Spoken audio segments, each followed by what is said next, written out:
Bonjour, je voudrais raconter dans cette vidéo la vie d'un saint pape, un pape canonisé. Il est très peu connu. En fait, il n'a pas laissé un grand souvenir, mais je peux le raconter. Il a eu un rôle en fait très important, un rôle de précurseur. S'il n'avait pas été là, parmi d'autres papes qui se rendaient bien compte qu'il fallait faire quelque chose, puisque l'époque où il a vécu, après l'an 1000, était l'une des pires périodes de l'histoire de l'Église, au point de vue de la décadence, au point que, sans doute, l'Église n'aurait pas survécu s'il n'y avait pas eu de tels hommes.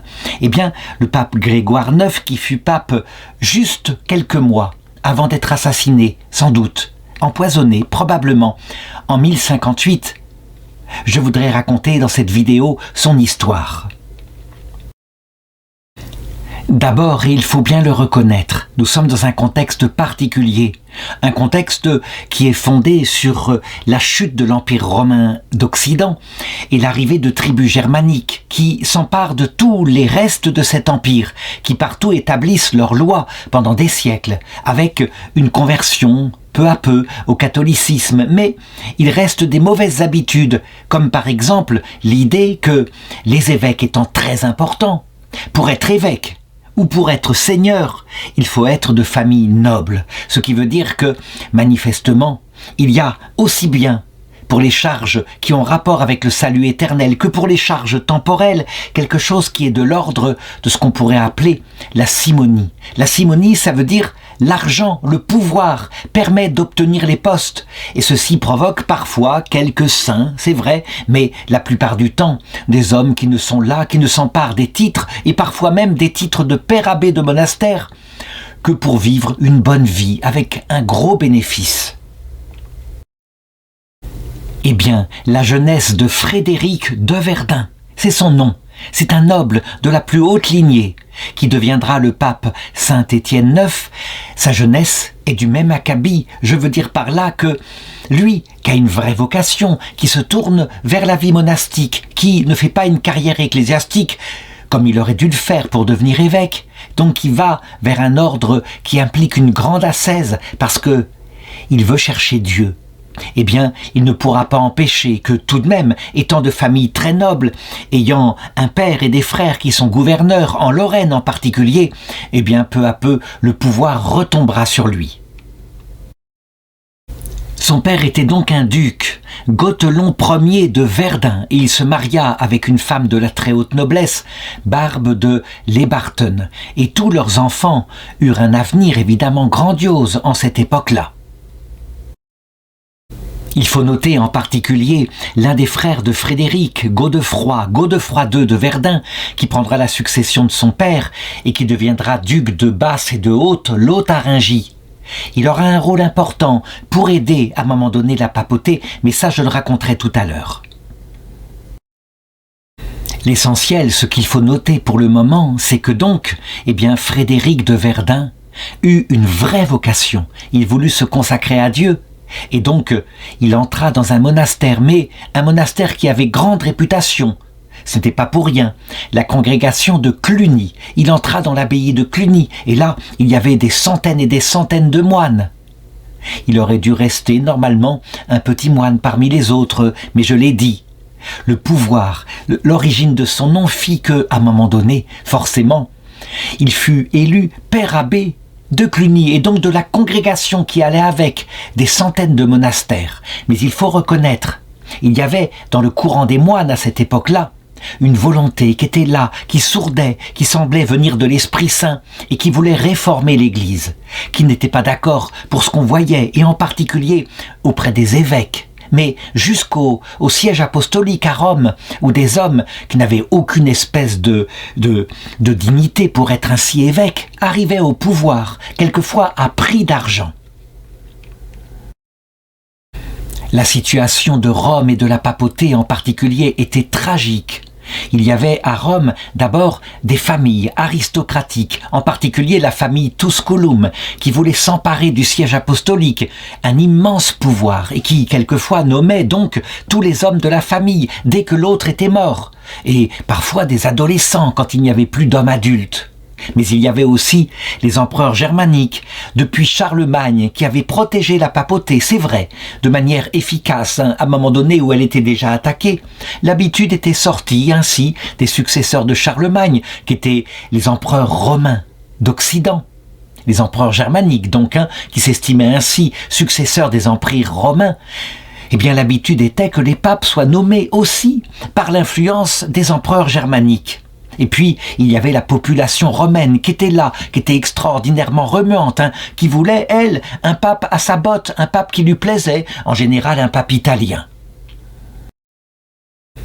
Prenons l'exemple d'un pape de l'époque qui s'appelait Léon IX.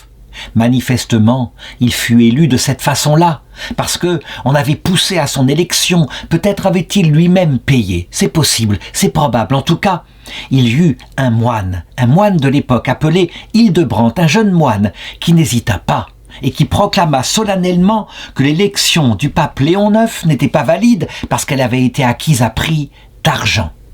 Eh bien, cet Hildebrandt, qu'aurait pu être banni.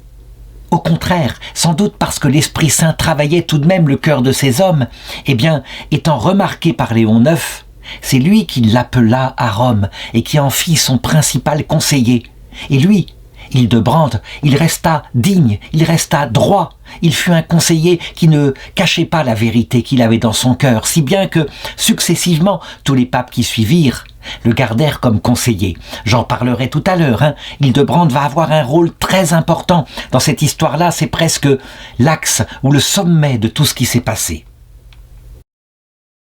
Et donc Léon IX, quoique manifestement arrivé sur le trône pontifical par le jeu de l'argent, Léon IX tout de même se rendait bien compte que si on ne faisait rien, l'Église allait périr. Quant à la corruption, elle s'étendait partout dans l'Église. Il y eut, vers cette époque-là encore, venant d'un monastère bénédictin, un homme extraordinaire, un homme de feu qui se mit à parler. C'était le frère Pierre Damien. Il écrivit un livre et lui, il dénonça non pas l'argent seulement, mais les abus sexuels. Il disait « Nous voyons se répandre dans l'Église un mal horrible, à savoir des gens qui abusent, qui ne deviennent ainsi ecclésiastiques que pour profiter de leur pouvoir, pour détourner des gens, en faire, je dirais, leur instrument sexuel. Eh bien, des gens leur donnent l'absolution, leur promettent le paradis éternel en échange de faveurs sexuelles, et l'absolution les rassure. Mais les pires parmi eux, ce sont les homosexuels. Il le disait, il le dénonce, il écrira un livre à cette époque-là qui s'appelle Gomorrah, où il dit « Voici que un évêque qui prétend avoir la vocation, enfin qui est devenu évêque de cette façon-là et qui en fait ne se sert de son pouvoir que pour mettre dans son lit des adolescents, on les appelle des éphébophiles, ces gens-là. Eh bien, voici que l'adolescent qui veut bien coucher avec lui est élevé par lui au rang de diacre, puis de prêtre. Il est favorisé. Puis ensuite, lorsqu'un évêché dans le secteur se libère, eh bien, cet évêque pervers, plein de miséricorde en apparence, mais en avant son mignon. Et c'est le mignon qui est élu. Et ainsi le mignon lui-même, avec ses favoris, peu à peu, eh bien, fait mettre aux meilleurs postes de l'Église les plus pervertis, qui ne voient même plus là où est le péché. Comment pourraient-ils voir le péché dans le peuple lorsqu'ils tombent dans des péchés sexuels, puisque eux-mêmes pratiquent à longueur de journée la sodomie? Il montre ainsi comment la corruption s'étend dans l'Église, non seulement par l'argent, mais ainsi par la luxure, la pire des luxures. Et puis, ça il ne le dénoncera pas, mais moi je peux en parler. Il y a une troisième source de corruption dans l'Église, évidemment, c'est la gloire, le fait de briller, avoir un poste. Eh bien, en ce qui concerne Frédéric, donc celui qui va devenir le pape Étienne IX, lui, la gloire il y a renoncé. Il est sérieux dans ses vœux de chasteté, pour ne jamais toucher à la chose sexuelle. Il se consacre à Dieu, il l'a donné à Dieu. Vœu d'obéissance, pour mettre son désir de gloire sous le boisseau, vraiment, en ayant un supérieur. Et puis, vœu de pauvreté, pour fuir l'argent. Cependant, je l'ai dit, la gloire va le rattraper, il va devenir très vite père abbé du Mont-Cassin, l'abbaye mère de tous les bénédictins. Et puis, très vite, cet homme vertueux va être repéré par les papes de Rome qui vont peu à peu l'élever à des charges de plus en plus nobles. Il est sans illusion sur lui, il le sait. Cela vient aussi de son origine familiale. Se mettre bien avec lui, le frère, le frère Frédéric de Verdun, de l'abbaye de Cluny, c'est avoir le support de toute la puissante famille qui est derrière lui, bien évidemment. Et le temps passe ainsi, et on pourrait le dire, frère Frédéric de Verdun se retrouve finalement un peu, un des cardinaux du pape Léon IX. Peut-être n'a-t-il pas vraiment le titre, mais globalement on peut le dire, c'est un de ses bras droits. Lorsque, à un moment donné, il va y avoir des événements politiques assez terribles en Italie, comme par exemple la conquête par les Normands du sud de l'Italie, au profit de l'Empire byzantin, qui a fait ici un siège de sa puissance, que les Normands vont vouloir établir ainsi dans le sud de l'Italie, la liturgie latine, que les papes vont l'appuyer. Il va démarrer un conflit à cette époque-là, un conflit terrible avec le patriarche de Constantinople. Ce patriarche-là aura un nom célèbre, Michel Ier Cérulaire. C'est un homme extraordinairement vindicatif, il faut le reconnaître. Il a une haine en particulier, parce qu'il a hérité dans son cœur de tout un passé, une haine pour le patriarche de Rome. Il estime que lui, comme patriarche de Constantinople, il a un titre absolument équivalent, et que on peut donner au patriarche de Rome une primauté d'honneur. Après tout, c'est le siège où sont morts Saint Pierre et Saint Paul, mais rien d'autre que cela. Il va provoquer on peut le dire, la violence en accusant le pape maintenant d'avoir encouragé une vraie hérésie théologique. C'est une chose qui lui paraît fondamentale. Il faut se souvenir en effet que dans le passé tumultueux entre Rome et Constantinople, il y a eu effectivement à un moment donné un concile, le 7e, le concile de Hieria, qui fut objectivement hérétique. Il faut dire qu'il n'y avait pas de représentants de Rome, et ce furent les papes de Rome qui empêchèrent ce faux concile de Hieria, qui pourtant avait été convoqué par le patriarche de Constantinople à l'époque, de condamner la représentation des images. Ce concile voulait briser les images, c'était un concile iconoclaste, ce qui montrait bien aux yeux de Rome, qui condamna ce concile, qui obtint, au bout d'un certain temps, la réunion d'un nouveau concile qui devait remplacer et annuler les décisions du concile de Hieria, ce qui montra la préséance et la protection du pape de Rome. Du coup, à Rome, il s'établit l'idée que, manifestement, il y avait un charisme, quelque chose comme cela, hérité de la succession de Pierre, et qui faisait que jamais, depuis le siège de Rome, ne pourrait naître une hérésie, que c'était un rocher donné par le Seigneur pour confirmer les frères dans la foi. Les patriarches de Constantinople, devant une telle possibilité de concurrence, se mirent à lutter de toutes les façons possibles contre l'influence grandissante de Rome. Et donc on avait là un motif théologique certain, une hérésie. Et ce n'était pas la première, disait Michel Ier Cérulaire. Qu'on se souvienne, disait-il, du pape Honorius Ier qui, dans une lettre, avait défendu le monothélisme, donc l'idée que le Christ n'avait qu'une seule volonté, alors que nous le savons bien, le Christ a deux facultés volontaires. L'histoire montrera plus tard que Honorius Ier en fait parlait de l'unité d'action des deux facultés volontaires du Christ. Le Christ est une personne unifiée dans son action, mais peu importe. Tout était objet de litige, ne serait-ce que pour remonter le prestige du patriarche de Constantinople. L'empereur, à cette époque-là, lui, était beaucoup plus modéré. Je parle de l'empereur de Byzance. Il voulait s'entendre bien avec l'Occident, d'autant plus que la pression de l'islam était extraordinairement dangereuse. Il ne voulait pas rentrer en conflit avec cette aide qui était arrivée souvent.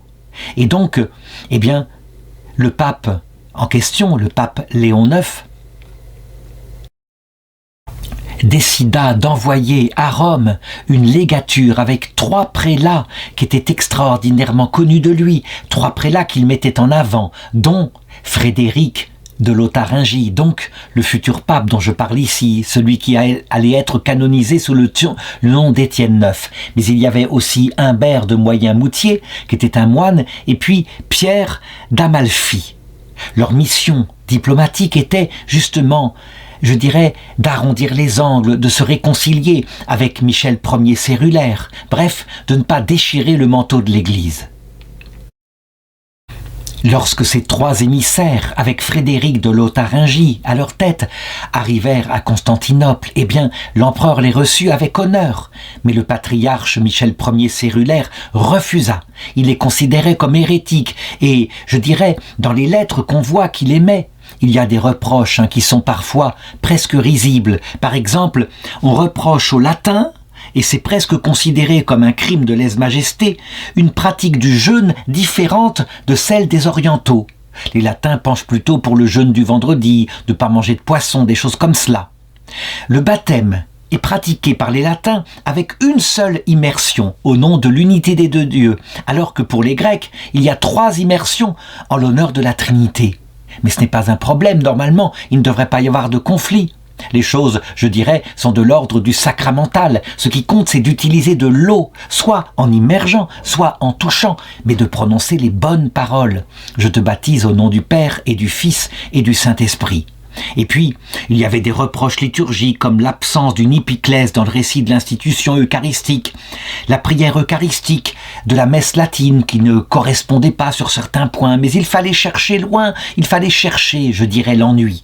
Et puis, le célibat ecclésiastique dans l'Église latine qui était demandé, qui n'était pas imposé encore. Ce sera Grégoire VII dont je vais parler tout à l'heure, le fameux Hildebrand. Il deviendra Saint Grégoire VII, je peux le dire dès maintenant, qui imposera cette fois de manière beaucoup plus forte le célibat ecclésiastique.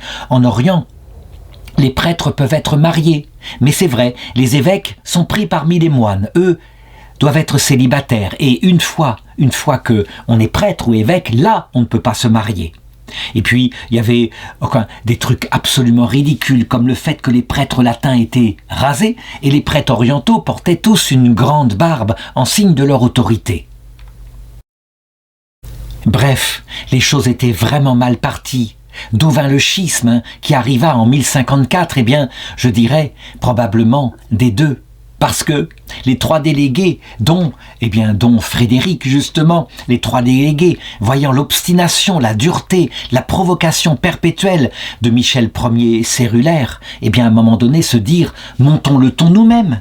Et proposons, ou plutôt imposons, une excommunication. Excommunions le patriarche de Constantinople.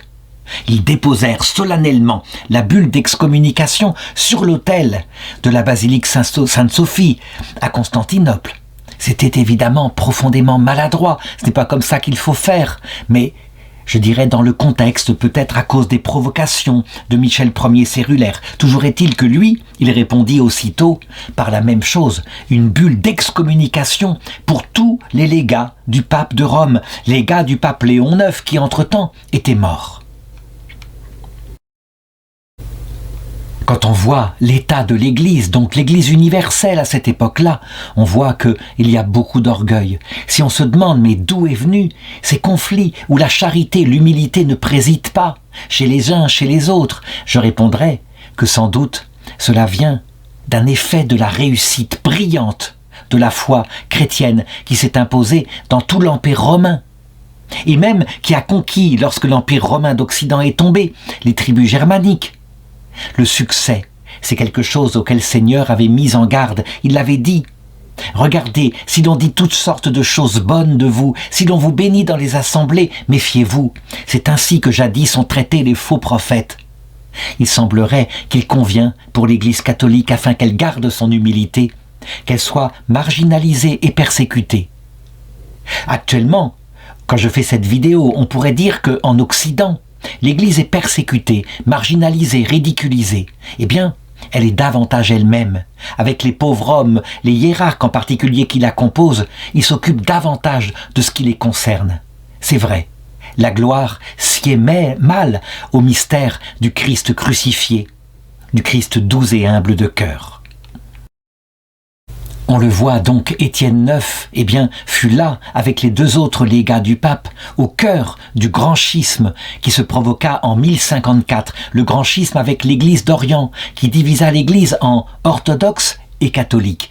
Et à cette époque-là, par une simple excommunication qui ne devait pas aboutir. D'ailleurs, les relations diplomatiques dureraient encore 200 ans, mais on avait là les bases pour une division. En effet, à partir de là, évidemment, chez les Latins comme chez les Grecs, on essaya de chercher ce qui n'allait pas chez l'autre plutôt que de regarder ce qui allait bien, ce qui fait que les divisions s'augmentèrent. On vit même, à l'époque, au XIIIe siècle, des grands docteurs latins comme saint Thomas d'Aquin faire des textes parfois trop poussés contre la théologie des Grecs. Ce qui fait qu'on ne se comprit plus du tout. On a presque ici quelque chose qui ressemble à ce qui se passa pour la tour de Babel, lorsqu'il est dit que Dieu divisa leur langue et ils ne se comprirent plus.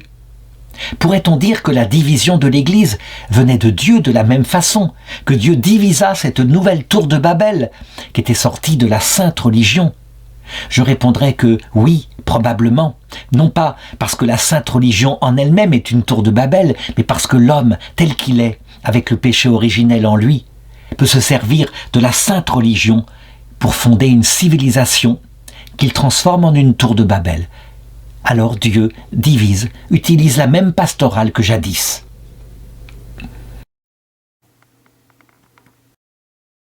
Et pendant ce temps, à Rome, que se passait-il pendant que le pape Léon IX était mort? Tout simplement, les querelles revinrent. Et, je dirais, il y avait plusieurs pouvoirs qui voulaient mettre en avant leurs candidats. Il y avait l'Empire romain germanique qui mit en avant le pape Victor II, on peut même le dire, Victor II qui fut élu juste après la mort de Léon IX. En fait, finalement, c'était une sorte de chambellan, un chambellan de l'Empire romain germanique. Il n'avait été mis là que parce que poussé par les empereurs. C'était donc catastrophique une fois de plus, tandis que, en même temps, un antipape était élu qui, lui, fut mis en avant par la famille Tusculum, les nobles, les aristocrates de la ville de Rome. Et c'est dans cette circonstance-là que, vers 1057, les 3 légats du pape revinrent de Constantinople, arrivèrent ainsi à Rome et trouvèrent la situation telle qu'elle était. Cependant, le pape Victor II, qui venait d'être élu, ne resta pas très longtemps sur le trône pontifical, il mourut très vite. Et ce fut là, à ce moment-là, que Frédéric de Verdun, avec ses 2 compagnons, débarquèrent à Rome. Ils arrivèrent. Alors, aussitôt, on peut le dire, comme par un miracle étonnant, l'élection se fit par le clergé de Rome, et ils décidèrent, presque à l'unanimité, de l'élire, lui, Frédéric de Verdun, et il prit aussitôt le nom sur lequel il allait être canonisé, Étienne IX. Cependant, il faut le reconnaître, la mort brutale de son prédécesseur Victor II avait fait que l'Empire romain germanique n'avait pu mettre en avant son propre candidat. Quant au comte de Tusculum à Rome, eux, ils étaient arrivés trop tard. Ils avaient bien un candidat, le fameux Benoît X, l'antipape. Ils firent quand même une élection. Ils le mirent, et c'est ainsi qu'il y eut un schisme. 2 papes à Rome, Benoît X, et puis, je l'ai dit, Étienne IX. Qu'est-ce qui fit d'Étienne IX un saint? D'abord, il était jeune. C'était un espoir pour l'Église, 37 ans. Et puis, même s'il prenait un risque terrible pour sa vie, comme je vais le montrer par la suite, il décida de ne pas s'occuper du veto de l'Empire germanique. Non, il avait été élu par le clergé de Rome, alors il prit possession de son pouvoir pontifical. Et en cela, il mettait comme un axe solide, au risque de sa propre vie, un axe solide qu'à partir de maintenant, les papes ne seraient plus élus par les empereurs. C'était ainsi.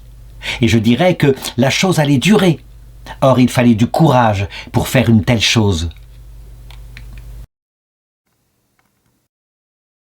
Il se doutait bien que dans cette Rome dangereuse où les poisons étaient si souvent utilisés, peut-être que son règne de pape ne durerait pas longtemps. Alors, il commença à agir du mieux qu'il peut. Et d'abord, il tint sous cet aspect-là.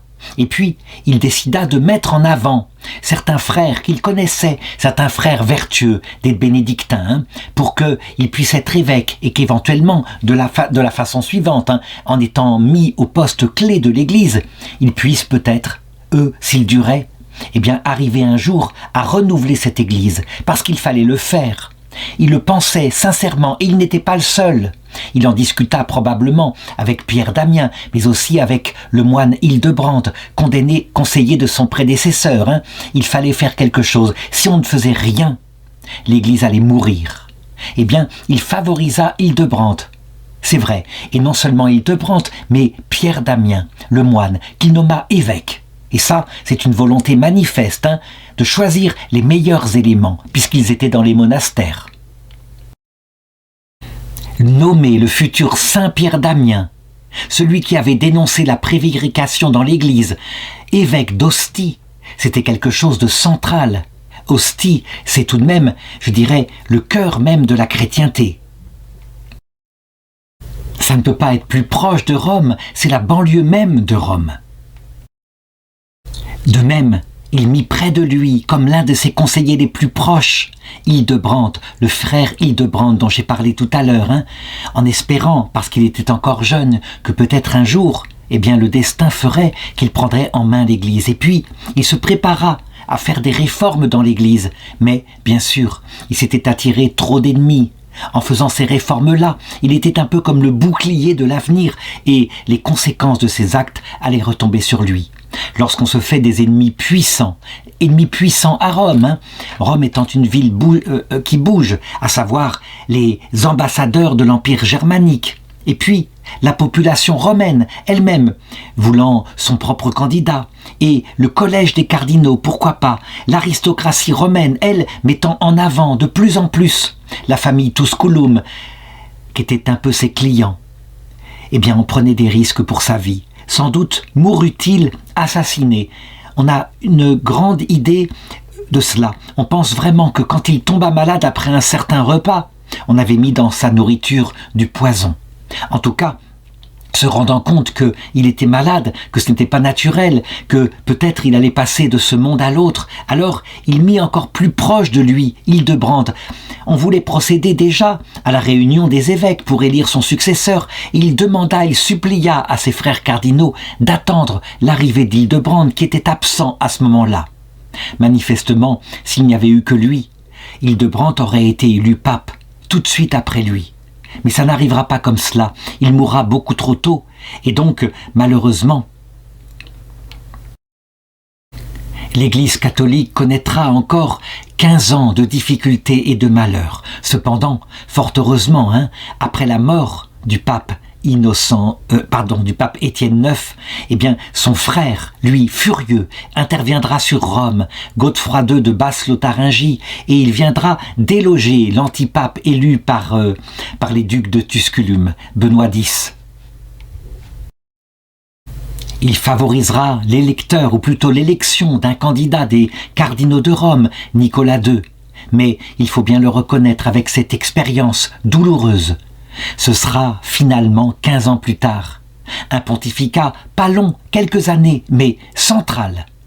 Le pontificat d'Hildebrand, Grégoire VII, qui donnera la grande réforme, la réforme grégorienne, qui supprimera la simonie, c'est-à-dire l'élection des évêques à partir de leur fortune ou de leur origine familiale, qui essaiera de supprimer aussi le nicolaïsme, donc l'abus des prêtres concernant les abus sexuels, pour qu'ils soient déposés. Il se servira pour cela des dénonciations de Saint Pierre Damien, qui n'hésitera pas à montrer du doigt les plus pervertis parmi les évêques. Saint Pierre Damien, docteur de l'Église, n'est pas très aimé chez les chrétiens parce qu'il a été très dur, mais il fallait être dur, c'était l'homme du bon moment.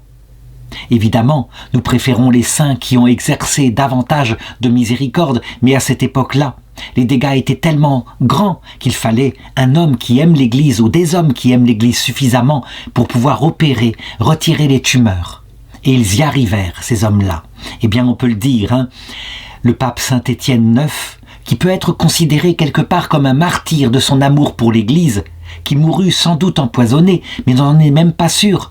Eh bien, en tout cas, lui, il fut véritablement l'initiateur premier de ce qu'allait être la réforme 15 ans plus tard. Ce qui est étonnant, ce fut son enterrement. Il fut inhumé dans l'antique cathédrale de Florence, qui se nommait alors Sainte Réparate. Réparate, c'est significatif.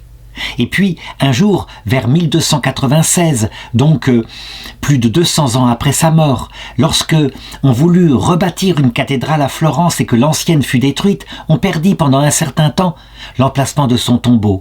Il semblerait que ensuite, un siècle plus tard, vers 1357, en faisant des fouilles à l'endroit où était l'ancienne cathédrale, eh bien, on retrouva son corps qui était là, intact.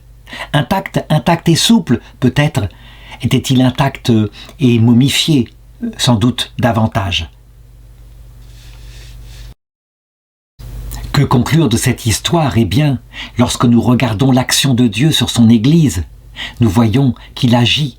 Il agit dans les cœurs et il fait surgir à un moment donné le renouveau après de grands temps de décadence et de désert. Mais le renouveau finit par venir manifestement. La lutte dans le cœur de l'homme vient du poids de notre chair qui nous entraîne vers le bas et qui, malheureusement, cycliquement, provoque une décadence dans l'Église. Mais quand la décadence est là, voici que l'Esprit travaille de nouveau, porté par l'Esprit Saint, et, je dirais, à un moment donné, surgit le renouveau. C'est ainsi. Et ça fait partie de la nature humaine, le démon jouant un rôle évidemment là-dedans. Le Seigneur, dans l'autre côté de cette vie, nous ayant soumis à cette loi de la chair un certain temps pour que nous découvrions à quel point nous sommes faibles, nous fera fort heureusement miséricorde dans l'autre monde, comme le promet saint Paul.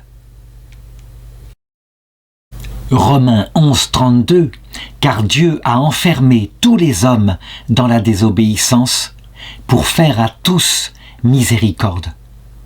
Oui, nous ne serons pas fiers là-haut lorsque nous arriverons et que nous verrons à quel point nous avons suivi trop le poids de cette chair qui nous entraînait vers le bas, alors que nous aurions dû mettre notre ferveur tout entière au service de ce qui est éternel. Mais ce sera de cette façon-là qu'il provoquera en nous que nous nous repentirons. Donc que nous n'arriverons pas fiers, mais au contraire modestes devant lui.